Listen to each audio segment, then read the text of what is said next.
Bismillahirrahmanirrahim. Vështirësitë në kuptimin e Kuranit, të nëndeshëm apo të padukshëm.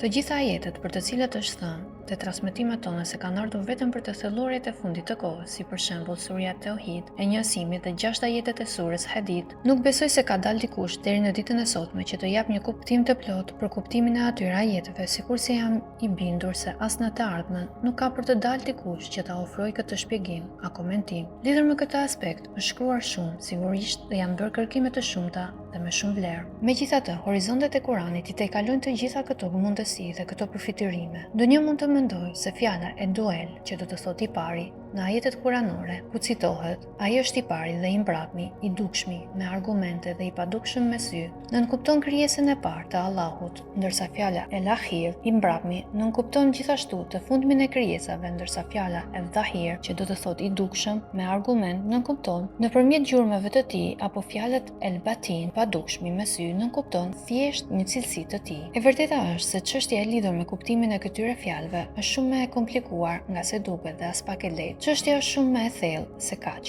Për shembull, fjala i dukshëm, te ai është i dukshëm me argument, ka për qëllim të mohojë dukjen, e lidhur me dikë tjetër përpos Zotit, që në origjinë do të thotë se Allahu i madhëruar i ushtron dukjet sipas një forme dhe mënyre që është e veçantë dhe e posaçme për të. Pra, një dukje që nuk mund ta ushtrojë asnjë prej krijesave të tjera të dukshme. Kjo është e vërteta. Në fakt, të kuptosh domethënien e kësaj fjalie, që ka për qëllim të tregojë dukjen dhe shfaqjen e tij, se bota dhe ekzistenca nuk është gjë tjetër përveç se një shfaqje, dukje, që ai ju ushtron nëpërmjet ekzistencës dhe çka gjendet në të është diçka shumë e vështirë për t'u besuar. Për sa i përket fjalisë së pranishme, të njëjtat ajete kuranore, në të cilën thuhet ai është me ju, fjala me hukum, që do të thotë me ju, nënkupton se ai është me ne. Pra, ai është këtu dhe ne jemi këtu. Këtë lloj pranie, filozofët e quajnë prania e vigjilencës. A e bën ky sqarim më të qartë çështjen? A është kjo prania e ngjashme me atë të shkakut me pasojën, e ngjashme me praninë e shfaqjes dukjes, bashkë me autorin e saj, pra dukjes?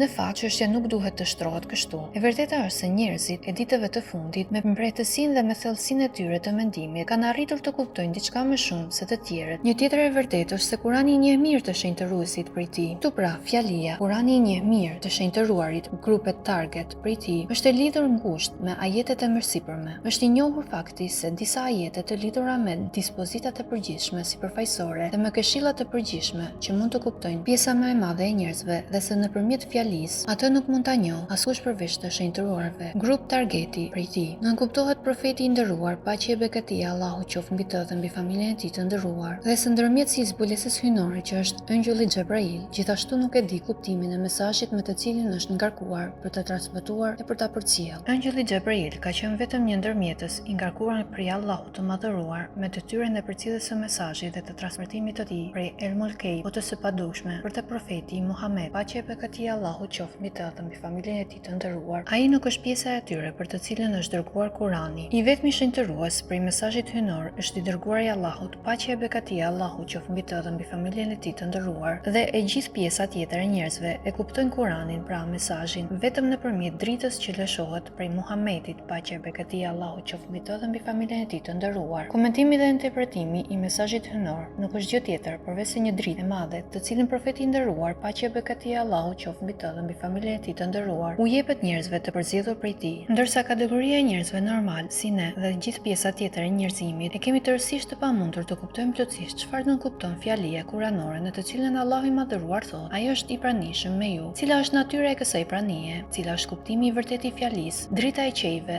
dhe e tokës? E përmendur në ajetin kuranor, Allahu është i drita e qiejve dhe e tokës. Çdo të thotë drita e qiejve, cila është natyra dhe forma nëpërmjet të cilës shfaqet drita e qiejve? Disa prej komentuesve kanë thënë se ky ajet do të thotë se ai, pra Allahu i lartësuar, është ndriçues i qiejve dhe i tokës. Realisht, ky interpretim nuk ka asnjë lloj lidhje me ajetet dhe kuptimet e tij të vërtetë. Kështu pra, transferimet mendor dhe moral që Kurani ka shkaktuar te njerëzit qëndron mbi të gjitha çështjet. Secili e lexon e kupton dhe e interpreton atë nga një këndvështrim i caktuar. Disa prej tyre e komentojnë nga këndvështrimi shoqëror, disa nga këndvështrimi sipërfaqësor, disa nga këndvështrimi politik, të tjerë nga këndvështrimi filozofik, të tjerë nga asket, të tjerë nga këndvështrimi i marrëdhënies së të dashurit me dashurinë e tij, e tjerë. Një fakt tjetër shumë i rëndësishëm është se sekretin e marrëdhënies së krijuesit me Muhamedit, paqja e beqatia Allahu qoftë mbi të dhe me familjen e tij të nderuar, Nuk mund ta kuptojmë dot ne, njerëzit e thjeshtë. Në një transmetim të Imam El Bakir, paqja qoftë mbi të,